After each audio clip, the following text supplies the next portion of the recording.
what would be your top 3 paths, or actually more, let's even call them suggestions that hey, maybe they listen to this podcast, they're going through separation, or they're going through that divorce, or maybe recently just have it.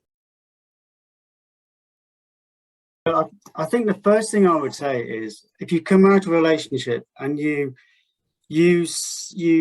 feel that there's something lacking in your life that you desperately need to fill, and very often we come out of a relationship and we suddenly feel this void of companionship.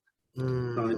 I would say the number one thing I would say is you need to ask yourself the tough question as to, why do you feel you need that? Because very often what we're actually trying to do is fill something that's actually a deeper issue. And by jumping straight back into the next relationship isn't really solving the deeper issue of potentially you don't value your own company enough.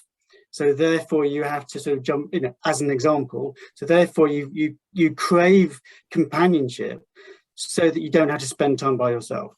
Right?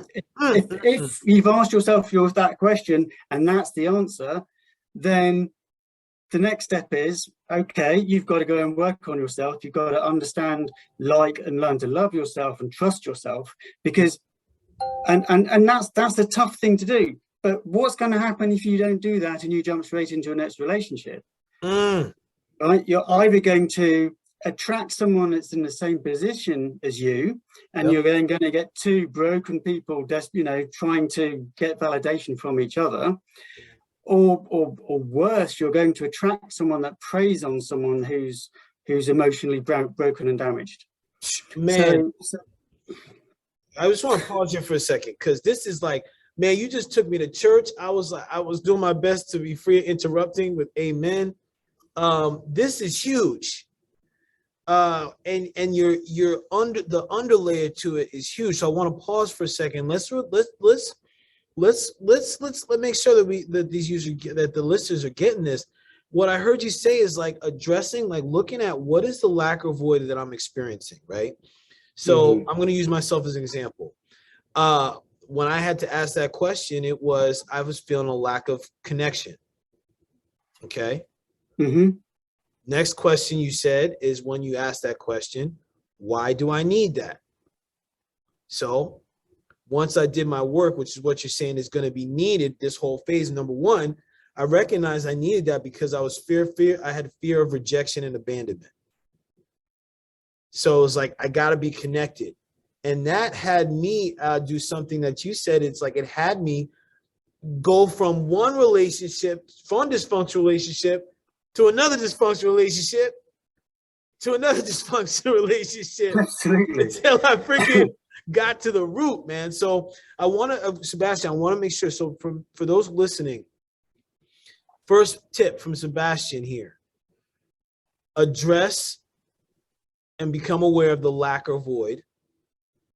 Then be curious as to the reasons you need that.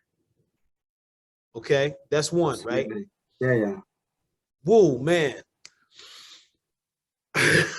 Breathing on that, because that's huge, man. That's like some deep work, right? That's some deep work. And don't expect it to be easy. If it's easy, you're not doing it right. Thank you, brother. You just, man, see, you and I are on the same page. I knew it from the first time we freaking spoke in person. This is difficult work. Yeah. Okay. This I like to call this the excavation work. Yeah. Okay. It's difficult, but the rewards are so much greater. Yeah, so worth it. Listen, because this is a threshold, man. This right here, Sebastian, you hit gold. This is a threshold, because as soon as you give yourself permission to walk into and through that question of what you lack and avoid, or what's the lack and void, and then what are the reasons you have it, it'll be difficult, but what you want will be on the other side. Yeah. It will be on the other side, man. You're talking, there's 2 men right here that will tell you this, that are letting you know this. So, okay, damn. I can't wait to hear 2 and 3. What's 2, my man? So I would say the second one then would be to dig deep on your own values. For most of us, the values that we have are not our values. They are the values that we have adopted from society, from church, from family, from friends, etc. Right? And it's just the easy way to live because we interpret these rules and we feel that therefore if we abide by this, we fit in. Right? Who the hell wants to fit in? Right? Be authentic. So try and strip all of those away and actually dig down deep and think, right, what is important to me? And you can list them out. Get a list of, say, 12 things that are important to you and go through each of them and compare them one against each other and put them in the order of importance that's of value to you. And then based on those values, you can then work out what your boundaries are. Listen, because I want us to get to the boundaries. What you just dropped for number 2, let's pause here for a moment, because you hit on something that I judge most men fail to think about. Okay. And the reason everybody, not just men out there, I think most of us are full foul of dropping into what we predict or interpret society expects. Thank you for that. Thank you. You know what, Sebastian, thank you for that. This is true. Most people fail to look at what do you stand by? What are your values? And what you spoke on is so spot on, because the majority of the masks that we wear are from someone else. The stories, the views, the perspectives are from someone else. When we're born as babies, we are a blank slate. I love what you say here, because I think this is another piece that is challenging, right? It's more of I see this from my experience working with men and challenging men on these values and being challenged on the values. That is, I see that as like, that is really starting to build a foundation. Because after you do one, right, you're doing the excavation. Now we're looking at like, okay, what are the studs and pillars I'm going to use to build this foundation of my life? Yeah. Is it connection, movement, authenticity? And the one thing I did want to challenge you on this, or get more insight on, when you said the being authentic, like the challenge that came up in me when you said that is that my experience of working with men is a lot of them, there's a good amount of them that get to learn what being authentic even means, right? Because of the masks that are worn. It's like, well, shoot, how do I show up really in relationships? That's mine, right? Do you know so the trick to being authentic is to stop trying to be authentic. Yeah. So when we're showing up with a mask, that's because in one form or other, we are trying to be authentic to a perception we want to put across, or authentic to a social expectation. So the simple rule is stop trying to be authentic and just be. Yeah. Yeah. Just be. Yes, brother. Just be. I love it. Thank you for that. I think it's important to recognize that we have two sets of values. One are the values of things that we like and we respect and we promote. And then we've got another set of values. So we've got our two values, and we've got our away from values. And these are values of things that we effectively disagree with. And they're not always necessarily the polar opposite of I'm pro this, therefore opposite against the opposite. You know, we should be prepared to stand within our values of our two values, our towards values of what we positively want to strive for. Yeah. But we should also be prepared to stand up against or voice our, and I'm not advocating in any way that if somebody somebody has a value that falls into our way values, that we tell them they're wrong and expect them to have our values. I think we all have to accept that everyone has different values. Right. And, you know, and that's as a very, the moment we try and expect someone, you know, if you expect someone to take on your values, then flip it around. How would you feel if someone was expecting you to live by their values? So, you know, so there's that side. But there are certain away from values where we're kind of, these are the things that we feel uncomfortable with, that we would potentially be prepared to sort of voice our opinion on. So there are two sides to values on that, and it takes a little bit of digging down, but it's just down to really sort of sit down and assess what's important to you in terms of what you think should happen, and or the way things should be in your value set, and also the sorts of things that you think actually you would prefer didn't happen.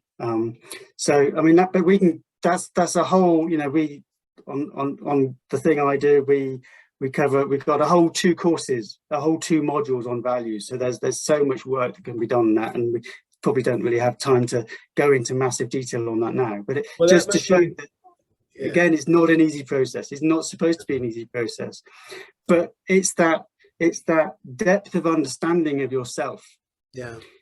And I think when you go into that depth of understanding of yourself, and you understand how different you think to what we perceive society to expect, in parallel to that, we start to sort of almost automatically start to appreciate that, well, if I'm this different to what I think society expects, then so is everyone else. So we, you know, the idea is that we innately adopt a tolerance to the fact that, you know, and we have to accept that other people's values are going to be different, and we shouldn't let that stress us out, but it's also not a reason for us not to be authentic and stand by our own values. I dig what you're saying, man, because there's acceptance in the other values, yes. And also what I'm hearing you say when you talk about the likes and dislikes, those 2 sets of values, I'm relating it to, again, something that John taught me about the wants and not wants. And it's interesting because, like, when I coach people, or even when I'm one of my roles is I'm a personal trainer, and when I talk to people about what they want, one of the things I hear is like, well, I don't want.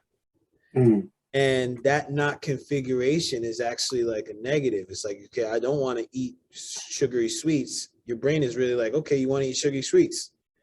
So I use that like and dislike. I like the 2 sets of values that you say, because it can be challenging to really authentically get to the wants. So sometimes it may be necessary to get to your wants through your not wants, or in what you're saying, your dislikes. So if you're saying, well, I dislike a woman that is narcissistic, well, what's the opposite of that for you? Wow. Yeah. Well, I guess a woman that's nurturing. So what you're saying, are you saying that you want a woman that's nurturing? Yeah, I guess. You know, it's like, because again, I'm highlighting this because I appreciate what you're saying, and I wanna highlight the depth of what you're saying here, as far as like really being able to move forward after that space of loss and recovery. So man, that tip top. Thank you, brother. I want to dive into boundaries. Then I want to start to talk about the program that you have out there, and then let people know that how they can get in contact with you, man. So tell us about boundaries, that third piece. Boundaries is a very, particularly for the people out there that are what I would call empaths, and they're the people that are. And what's an empath for those that that are listening? Is like, what's he talking about? How would you describe that? So an empath, if you like, is the opposite to a narcissist. Okay. They are. They tend to be the very caring, nurturing people by nature. Yeah. They also tend to be very, very susceptible to other people's emotions, and often absorb emotions and feel other people's emotions quite intently. But they also, one of the things with an empath is that they are incredibly adverse to confrontation. So what tends to happen is then you get somebody that just slightly creeps over their boundaries, and they're kind of thinking, well, it's not a bad thing. It's not, hasn't affected me too much. I won't say anything. But then if it's the sort of person that's then going to, subconsciously or not, creep over that boundary bit by bit by bit until all of a sudden you feel uncomfortable that they've crossed your boundaries way too far. But then at the same time you feel awkward because you've allowed them to get there, and now you feel it's too late to say something. So this is where boundaries, particularly for empaths, I think is particularly important. And the thing with boundaries is that we don't only have to understand what they are and why it creates a comfortable space for us. We have to be able, I'm not saying that every time you meet someone you go, hey, my boundaries are this, this, and this, don't cross them. But when someone starts to approach your boundary, you have to be comfortable. Well, you don't have to be comfortable, it can be a very uncomfortable thing, but you have to be prepared to actually communicate your boundary and not be ashamed of communicating it, and have the self-worth to actually think that your boundaries are important. Because allowing people to cross our boundaries is almost, it's the same as putting their boundaries over us. I mean, if you take the example, you can have the example where and people can have different boundaries. So if you take the example where you've got two people out on the street talking, right? One of them doesn't like being people but close proximity to their face, right? I'm using a physical analogy here, right? So as they're talking, they're backing away from this person, thinking, why on earth is this person getting so close to me all the time? Right. Now, on the flip side, the other person might struggle to hear, and they're constantly trying to step forward so that they can hear you talk, and they're thinking, why is this person trying to move out of my comfort zone because I can't hear them talk? So and then you get to the position where both of you start to feel uncomfortable because no one's communicated the boundaries. The other thing is really down to trusting yourself. And again, it comes down to self-worth. You have to, and I think this links back into values as well, in that we have to trust ourselves to be authentic to ourselves in this. Yes, man. And we have to be prepared and unashamed to say, hey, just by saying, hey, I feel uncomfortable with this. It's not accusatory. It shouldn't be inflammatory. You're just saying, I'm uncomfortable with this. Okay, and it doesn't mean to say that then the other person can't turn around and say, well, I'm really sorry, I don't mean to get into your face, but I can't hear you. And then you've had that communication, and suddenly the barriers disappear, the frustrations disappear. And this, again, coming back to even further back into the conversation about coming back into new relationships, right? If you take the time to get to know each other and understand each other and appreciate each other, and you appreciate each other's values, you don't have to agree with them. You don't have to have the same values. I mean, okay, there may be times when you're really polar opposite, and particularly on political issues and things like that. And understand each other's boundaries. If you understand each other's boundaries, you can respect. It's easy to respect each other's boundaries. And if you want someone to respect your boundaries, then you have to show respect to theirs. But it comes down to having the self-worth to realize that your boundaries are just as important as someone else's. It comes down to the trusting yourself to be prepared to stand up to your values or your boundaries, etc., and to be authentic in the communication and being authentic to yourself. So I want to jump in here for a second, because I think there's an important point I want to stress for this, right? And especially when you talk about the empath and in establishing and enforcing or standing behind your boundaries. I'll speak for myself. There was a point in time where I didn't think I was able to present or exercise boundaries because my self-worth was so low and I was experiencing so much shame.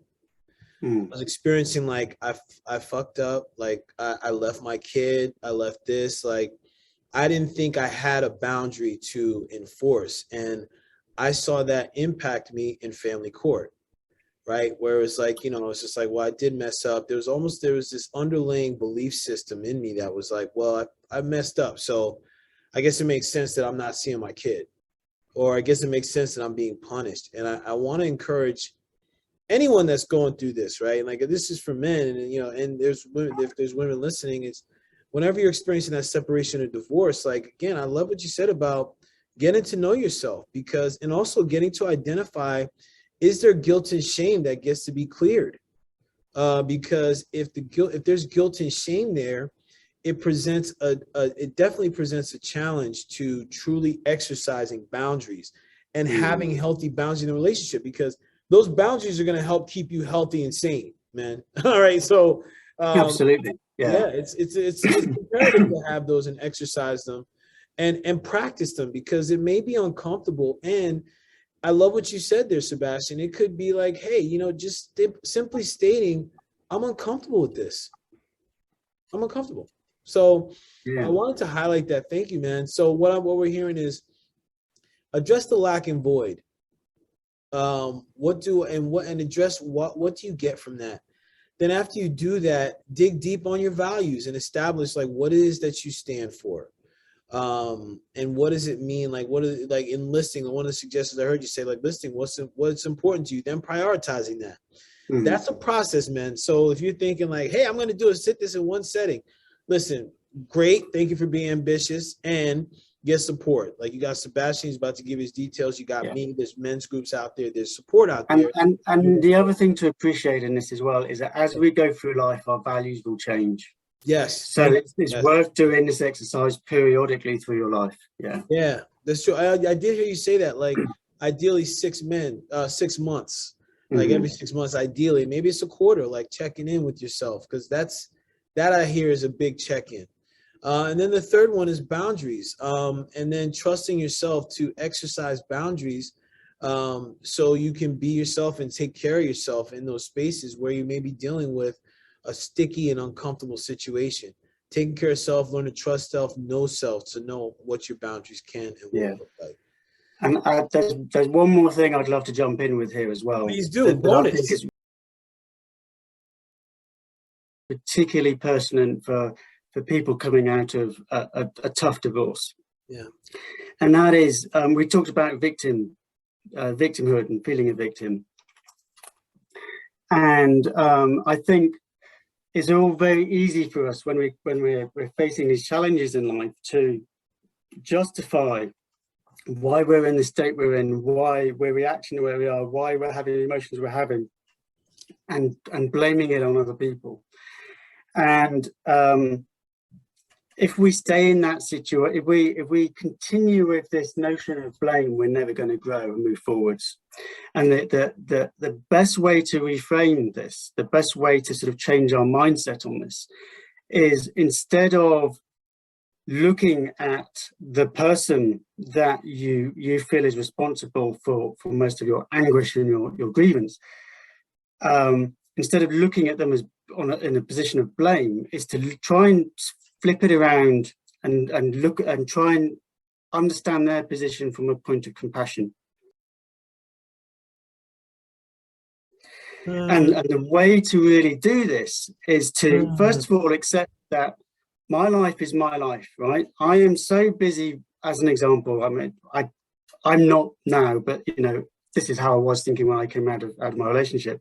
I was so busy worried about what she thought of me, what her parents thought of me, what our friends thought of me, that I wasn't actually thinking necessarily anything of them. And she would probably have been the same.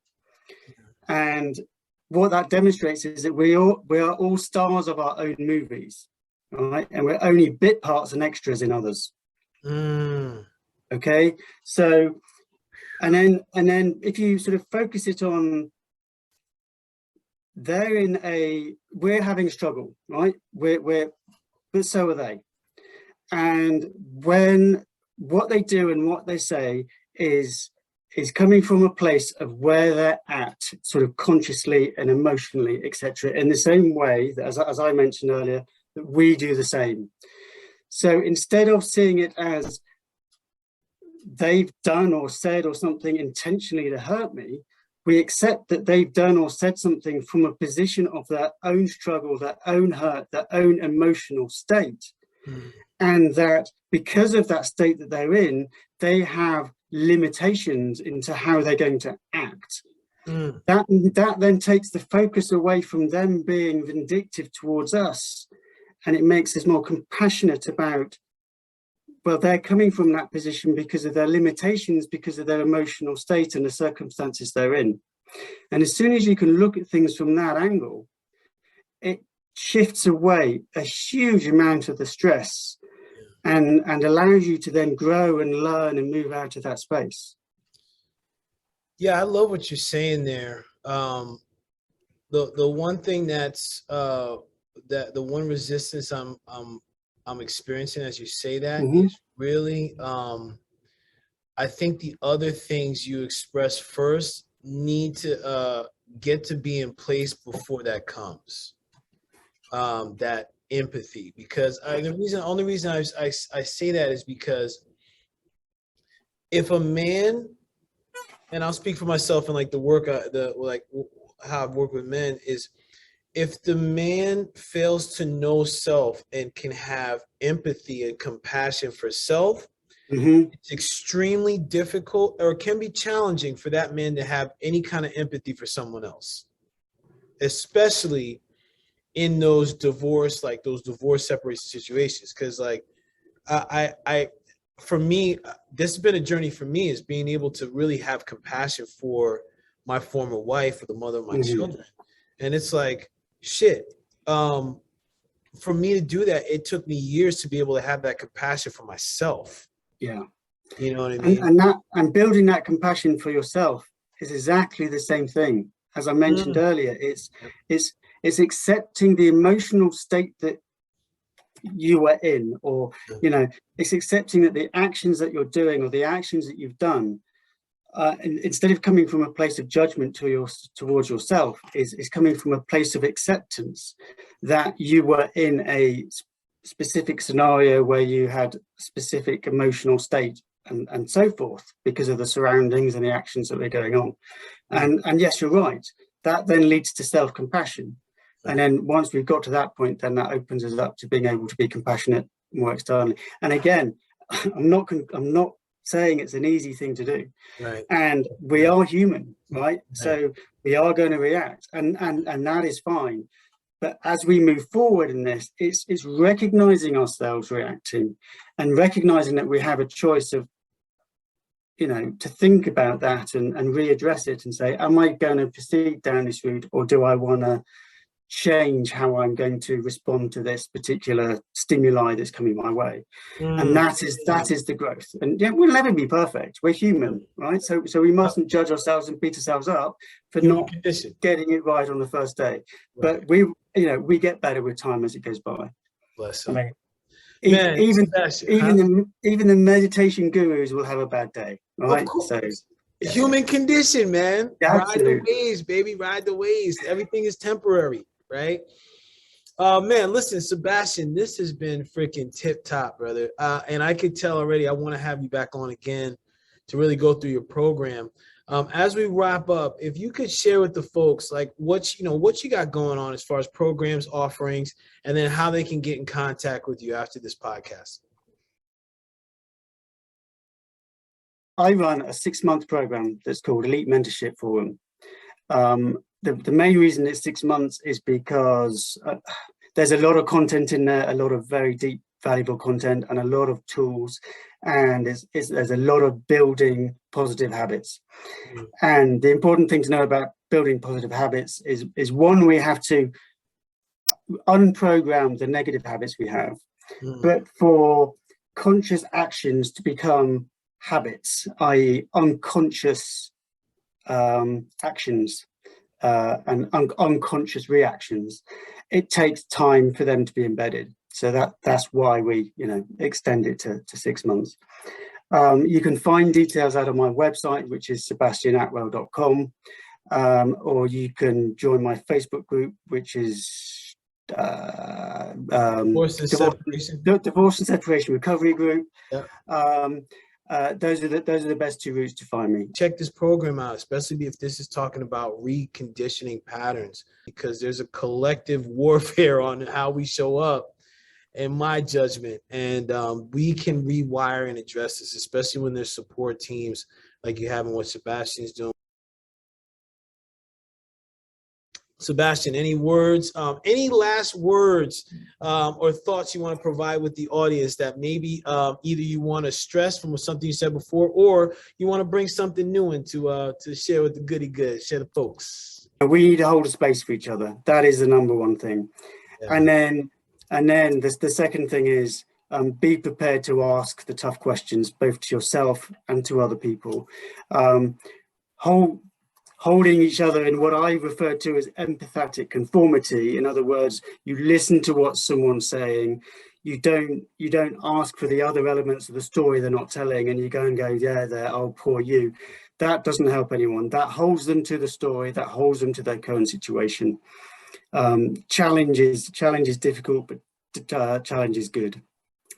So that's my final message, man. Love it, man. Listen, you and I are going to be connected so we can coordinate part 2. Bless up to everybody. And Sebastian, thank you. Peace. Yeah, thank you, Paul, and thanks everyone for listening. Bless up.